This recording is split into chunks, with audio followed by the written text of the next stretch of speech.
Why is Iran's currency important to us? Because of oil?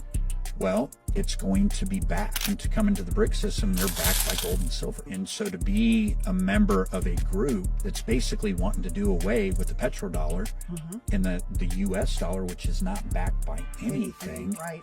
This will ultimately give them more power. Those countries don't have to have everything in common, but the thing they do have in common is they're not fans of the US dollar.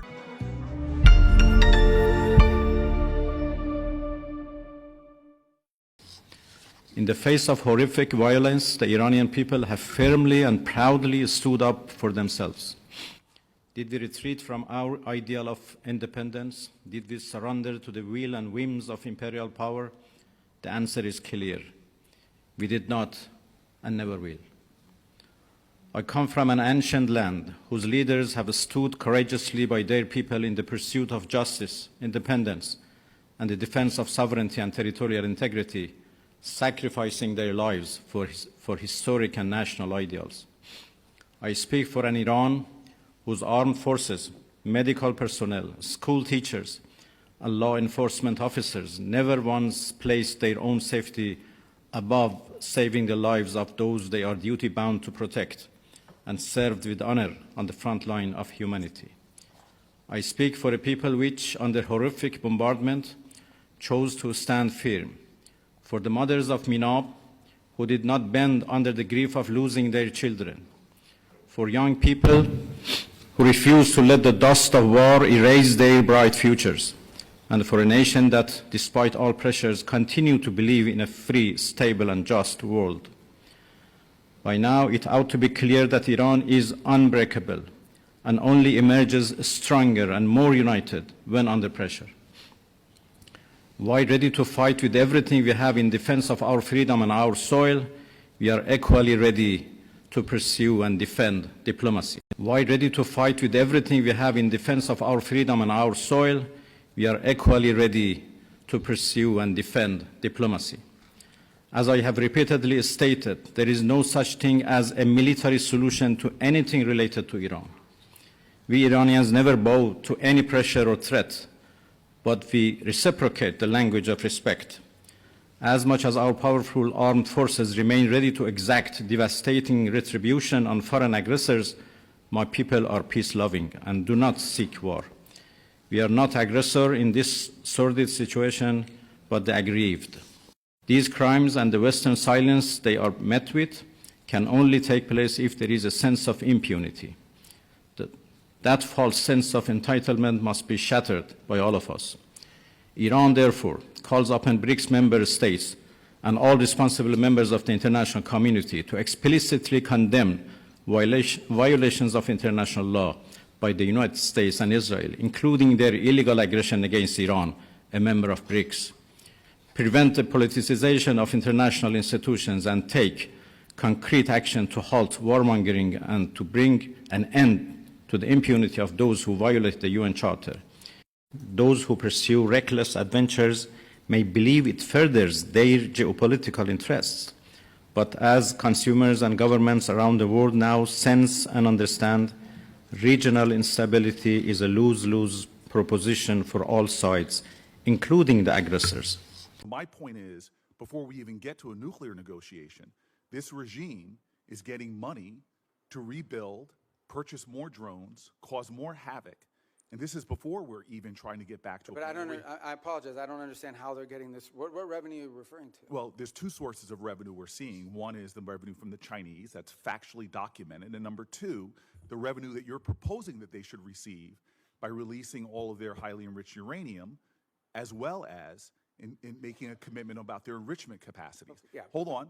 And that was the exact deal that you guys vilified, that the president and you vilified President Obama from having. Yeah. No, So here we have a worse situation where our adversary and our enemy, who's causing havoc in the region, who is funding proxies and terrorists, has discovered, thanks to you all, the power of shutting down the Strait of Hormuz. No, they didn't discover. They knew that a long time ago, and they've done it before. Clearly, we all knew that a long time ago. That's why this ill-conceived war should have never happened. Yeah, but you have made our adversary in a stronger negotiating position We are the strongest nation on the planet Earth, and we're in a stalemate with Iran. And now we're begging to get back into a deal that you all We're not trashed in begging. the first place. There's no one begging. I don't Clearly, know. this is a Senator shame. Booker, your time's up. But can Senator I just- Rubio, since he's I do gone want to over, you address can some of these points respond. because they go to the heart of the matter. No one's begging for anything here. I don't know where you're getting this perception that Iran is stronger. Iran has no navy left. They've lost a substantial percentage of their defense industrial base. That Iran has lost a substantial percentage of their missile launchers, and their economy is far worse today, and I mean far worse today than it was 6 to 9 months ago. And they are looking at hundreds of billions of dollars of reconstruction costs just to get to where they were 6 Mr. months Rubio, ago. you keep telling us how we're winning this war. The president keeps saying, Well, the war's over completely now. annihilated. The war is not over. And yet the American people see how we're losing at the pump and with their costs, and yet this thing still hasn't been resolved. Every day he tweets out, oh, we've obliterated them, we've annihilated them, they're going to surrender, but yet we still find ourselves spending billions of dollars a week Senator on Booker, a war abroad. you've gone way over. And I've been It very would be generous nice if we on had your time. hearings where people Thank had to you, be held Senator accountable. Booker. Senator Scott. The growing alliance between Iran, several African nations, and members of the BRics is creating a major geopolitical shift that is increasingly challenging the global influence of the United States and the Western-led financial system. Across international markets and diplomatic circles, analysts are watching closely as new trade agreements, energy partnerships, and de-dollarization efforts begin reshaping the balance of economic power. For decades, the global financial system revolved heavily around the U.S. dollar. International oil transactions, trade settlements, banking systems, and global reserves were dominated by dollar-based institutions and Western-controlled financial networks. This structure gave Washington enormous geopolitical leverage because countries dependent on dollar transactions remained vulnerable to sanctions, restrictions, and financial pressure.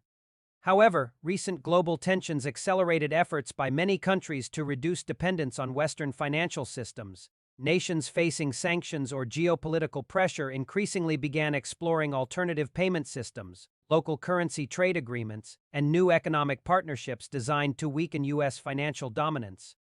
Iran became one of the central players in this transformation. Years of sanctions pushed Tehran to develop alternative trade networks outside traditional Western-controlled financial systems. Instead of relying heavily on dollar-based transactions, Iran strengthened partnerships with countries willing to bypass sanctions through local currencies, barter arrangements, and alternative banking channels. At the same time, the expansion of BRics created a broader platform for countries seeking greater economic independence from Western financial influence. Originally formed by Brazil, Russia, India, China, and South Africa, the bloc later expanded to include additional members and partners, increasing its global economic weight significantly. Iran's growing role within BRics symbolized a larger geopolitical trend toward multipolarity. Iranian officials increasingly described BRics as a platform capable of resisting sanctions, promoting independent decision-making, and challenging what they called Western monopoly over global finance and diplomacy. Across Africa, many governments also began reconsidering long-standing economic relationships with Western institutions.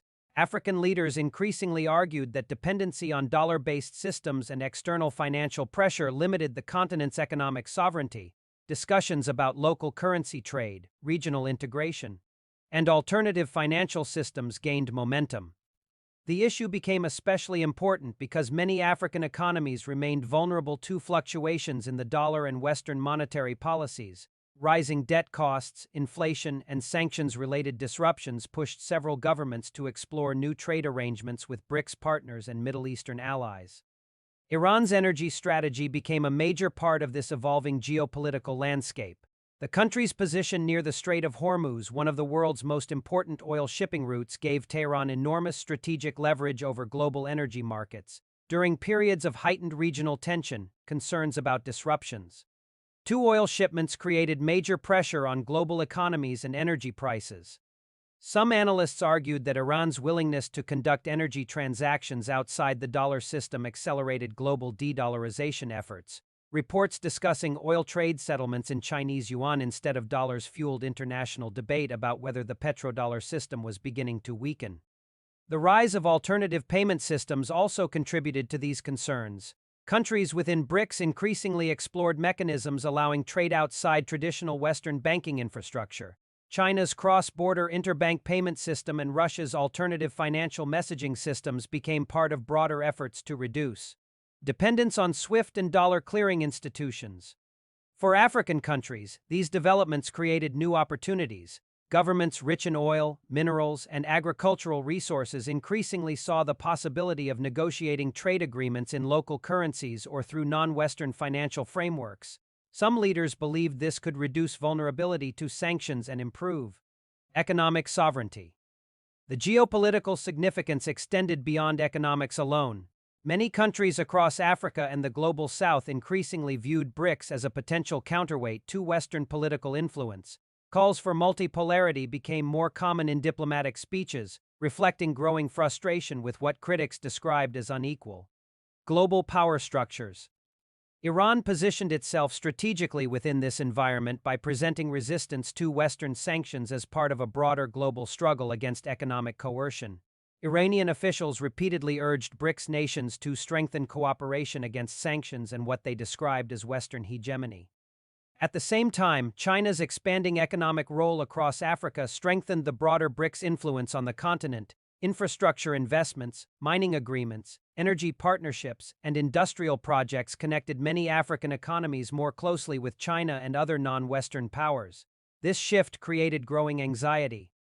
Within parts of Washington and Europe, Western policymakers worried that expanding BRics cooperation and de-dollarization efforts could gradually weaken America's ability to use sanctions and financial leverage as tools of global influence.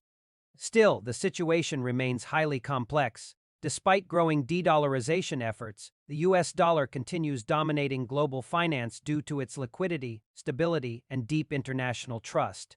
Many economists argue that replacing the dollar entirely would be extremely difficult in the near future. BRics itself also faces internal divisions. Member countries often have different geopolitical interests, economic priorities, and diplomatic strategies.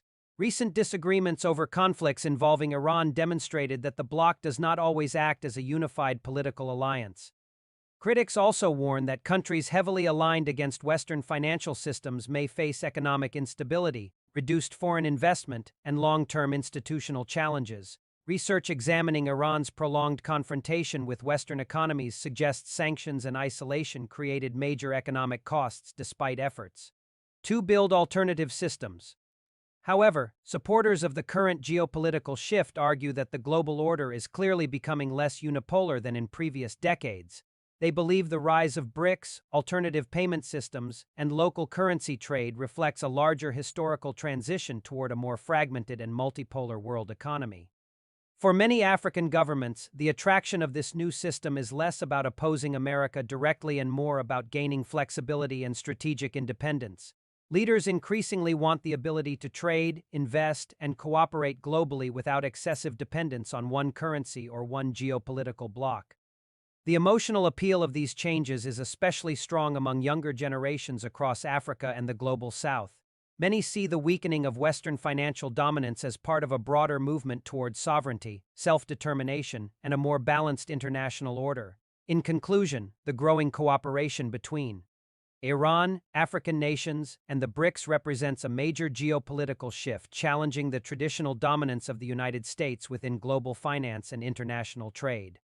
Iran's push for alternative energy trade systems, BRics' expanding economic influence, and Africa's growing interest in financial sovereignty are all contributing to a changing global landscape. Supporters view these developments as the rise of a more balanced world order less dependent on Western control. Critics argue that de-dollarization remains limited and that the dollar-centered system still holds enormous structural advantages. Yet even many skeptics acknowledge that the global economy is entering a period of transition where American dominance may no longer remain completely uncontested. The world is increasingly moving toward a more complex geopolitical era, one where Africa, BRics, and countries like Iran are seeking greater leverage, stronger partnerships, and more influence over the future global economic system.